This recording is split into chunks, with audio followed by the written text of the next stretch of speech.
Good afternoon, I'm Giovanni Dennis with the Midday News. A special welcome if you're joining us online at onespotmedia.com. A 15-year-old boy is on the run and a 6-year-old is dead following a shooting incident in Westmoreland on Monday. The dead toddler has been identified as Jadane Miller of 105 Dalling Street in Savannah, Lamar. Reports are that about 2:30 yesterday, the boys were in their yard when the 15-year-old, who was said to be arguing with the toddler, shot him in the back. The 15-year-old then left the area and has not been seen since. The Westmoreland police is seeking the public's assistance in locating him. Opposition senators have fired back at Government Senator Caymana Johnson-Smith regarding allegations that former PNP Senator A.J. Nicholson sent her harassing emails. In a statement on Monday, the PNP condemned her allegation, calling it disturbing. O'Shane Masters reports. 3 days after the Foreign Affairs Minister Caymana Johnson-Smith released details of what she says were harassing emails from former PNP Senator A.J. Nicholson, should the PNP wish to publish the emails to which I made reference, they may ask the sender to do so. They now have the dates and the subject headings. The sender's name is their colleague, former Senator A.J. Nicholson. Should he release them, the PNP and Mr. Nicholson may discuss the emails in the public domain and analyze them as they see fit. A formal response from the opposition People's National Party. When Senator Caymana Johnson-Smith read the headline of that email, rape, real rape, any person could conclude that what former Senator Nicholson had threatened her with was rape. Opposition Senator Donna Scott Motley had been pressing for Mrs. Johnson-Smith to release the emails. She says she spoke with Mr. Nicholson, who explained that his email to the Foreign Affairs Minister was in relation to a pilot who had been charged with rape in Qatar and was returning to Jamaica. When he returned to Jamaica, he was given a royal welcome in the sense that the leader of opposition, Mr. Andrew Holness, as he then was, met him at the airport, and other officials also expressed great delight at his release. Mrs. Scott Motley is also condemning the Senator Leader of Government Business for accusing Mr. Nicholson of a serious crime.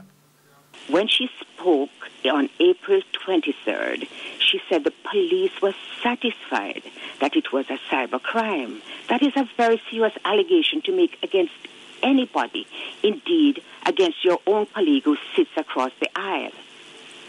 She's again calling on Mrs. Johnson-Smith to release the emails. That he who alleges must prove, and I think it is only fair and just that Senator Caymana Johnson-Smith, having made those very serious allegations, produces the emails. She has them. O'Shane Masters, TVJ News. Residents in South Manchester are seeking the intervention of the Office of Utilities Regulation, OUR, this afternoon. Scores of residents have been questioning what they contend are high electricity bills, which they've been receiving since their meters were changed by the JPS. O'Shane Masters once again has their story. My bill for March was 13,000 and mash. April bill was 15,000. This month I was taxed for 35,000. Dramatic changes in their electricity bills, the reality of residents of Alligator Pond in South Manchester. They are now livid with the power company over the sudden changes in their monthly bills. Residential and commercial customers who spoke with our news team say they have received bills reflecting an increase in excess of 100% and in a few cases a decrease. The light bill is very high, and a whole lot of people have the same problem. I usually pay like 15,000. Now it gone at $21,575. People are balling out. Poor people can't take in no more JPS. You need to do something for the poor. Stop rob the poor. They point to the aging metal boxes mounted on utility poles which house the meters. Others believe there are other issues. On the day before our visit, over 100 customers were reportedly disconnected, many of them for overdue bills, but for most, exorbitant bills which they are calling on the company to explain. The problem is widespread in the community, with some saying this is not the first time they have been faced with the issue. But like this time, no assistance from the company. We can't take one local food money and I pay so much light bill. The country in a reception, we can't manage it. We have to do something for help us. I'm a fish vendor, and I'm a fish vendor. My current almost 1 month it up on one leg. I keep on call, I text, I do everything, no respond until me lose a whole lot of fish, lobster and such. As a consequence of the problematic bills, one resident is calling on the OUR to intervene and help bring a solution to the problem. Some residents are contemplating being compensated by the company for damage to equipment they say has been caused by fluctuations in the electricity supply. O'Shane Masters, TVJ News. Meanwhile, when TVJ News reached out to the Jamaica Public Service Company, Corporate Communications Manager Audrey Williams said they will carry out their investigations before making an official statement on the issues raised. The dust nuisance from a section of the construction of the Southern Coastal Highway is causing major problems in one Portland community. The residents are calling on the contractors to do more to protect their health and livelihoods. Sandy Williams has their story. Construction work on the Southern Coastal Highway Improvement Project, particularly the Hector's River to Long Bay leg, is causing a problem for people living in the area. While welcoming the project, the residents say they are being negatively impacted by the construction. Sometimes when we cough and spit, you see the naturally dirt drop out of my mouth. Yeah, man, more time the dust in my nostril. But you can't take it no more. When the vehicle pass, the dust just blowing into the bar. Customers inside here and we have to put on the mask and stuff like that. They admit that the constructors at times wet the surface, but it is not done often enough. By then, garden dry back because the sun is very hot. The time is hot, so you know, by then, they'll sprinkle and garden dry back. And we are in a pandemic that affects your respiratory system. And with this high amount of dust, it can be detrimental to our citizens. So we're calling on the contractors themselves for that part to have the wetting going on. What we see today, we are pleased, but what we saw on Monday, we were not pleased. So we want it to be consistent. Additionally, the pace at which the project is going is also a concern, given the current condition of the road. Recently, we see the Transport Authority out on the road, examiner out on the road. Oh, you can't be examining these vehicles that drive if it's not in a pothole, they are going over a bump. Oh, you're going to examine these vehicles. These vehicles cannot be in good condition at no time. I can't manage the road thing. All for my boss want to fire me because I not get no money. I can't make no money on this road. And businesses are also suffering from the impact. The trailers normally travel this route, and the trailer drivers and operators are actually charging more now because of the condition of the road and the length of time that it now takes them from Kingston to get into Port Antonio. So I'm calling on the government and the National Works Agency that whatever problem why the work is going so slow, we're calling on them to come and sort it out. The project is slated to be completed in 2022. Sandy Williams, TVJ News. And it's now time for a break here on the Midday News, but please stay with us. We'll have much more when we return.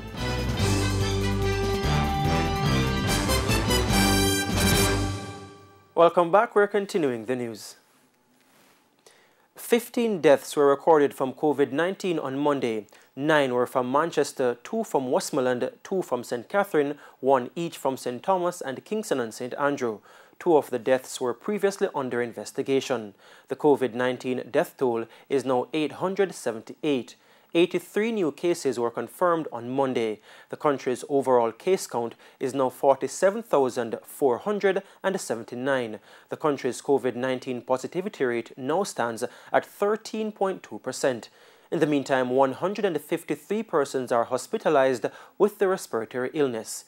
18 are critically ill. There are now 22,837 active cases. The Manchester Fire Department is making an appeal to homeowners not to grill their homes in a way that makes it difficult to exit or enter in the event of a fire. The department says while it understands and appreciates the need for security, the practice can have undesirable outcomes during fires. Shamala Pullen reports. The appeal was made by Deputy Superintendent of the Manchester Fire Department, Ron Powell, at Thursday's monthly meeting of the Manchester Municipal Corporation.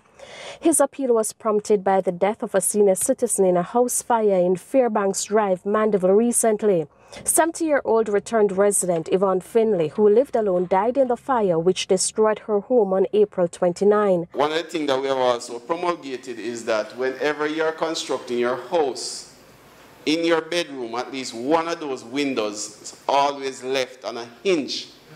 In the eventuality that you are trapped in fire, you can open that lock, break the glass, and if the other exits are locked, you exit the building. However, this fire was one of those rare, unfortunate ones. It was grilled inside and out. Now that is entombing yourself in a prison. Deputy Superintendent Powell also urged people to look out for the elderly to prevent similar incidents in the future. We need to ensure that whatever we need to do as citizens, councillors, other agency members, we know the people that we live around.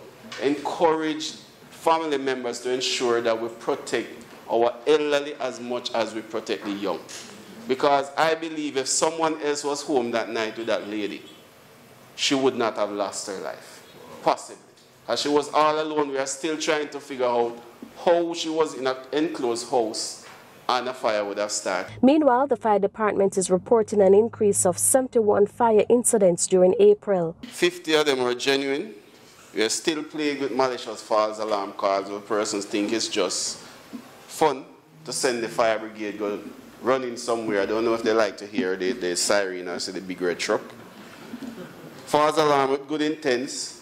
This is where a neighbor would see a fire, calls us, where by the time we get there, citizens may have intervened and was able to prevent a disaster. Shamela Pullen, TVJ News.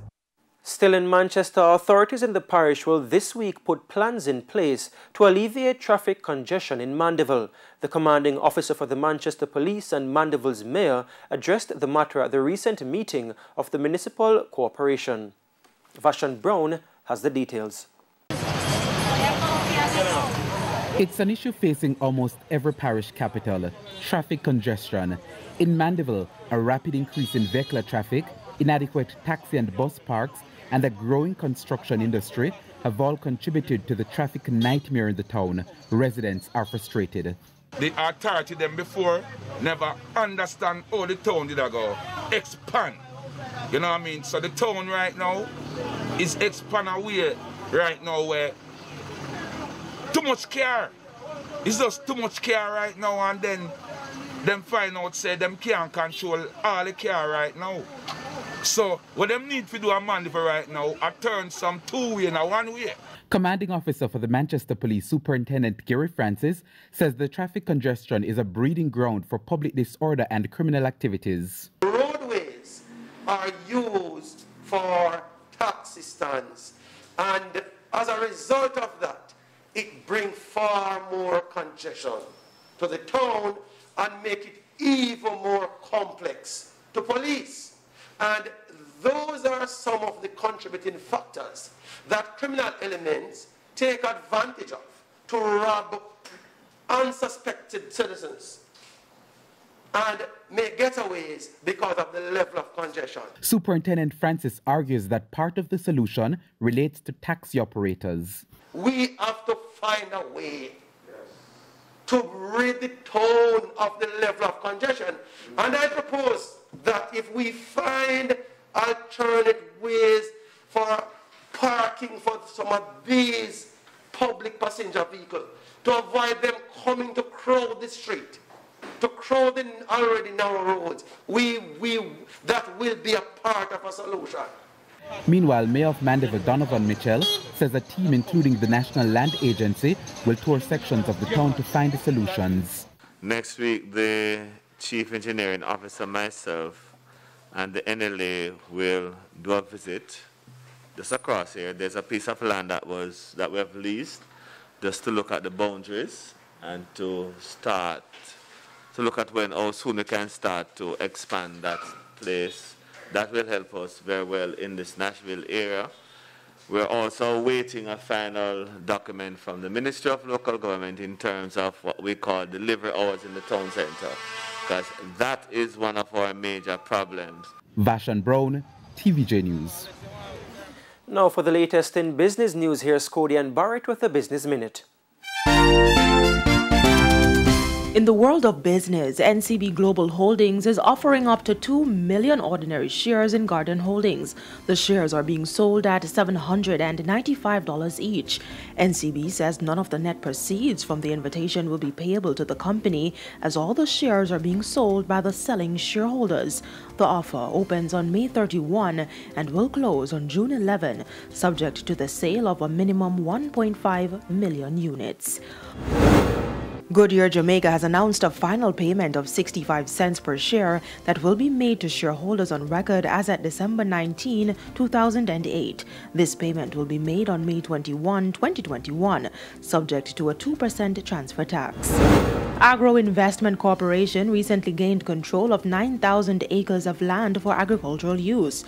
Agriculture Minister Floyd Green said the ministry engaged the National Housing Trust and the National Land Agency to transfer land to the ministry that is more appropriate for agricultural production.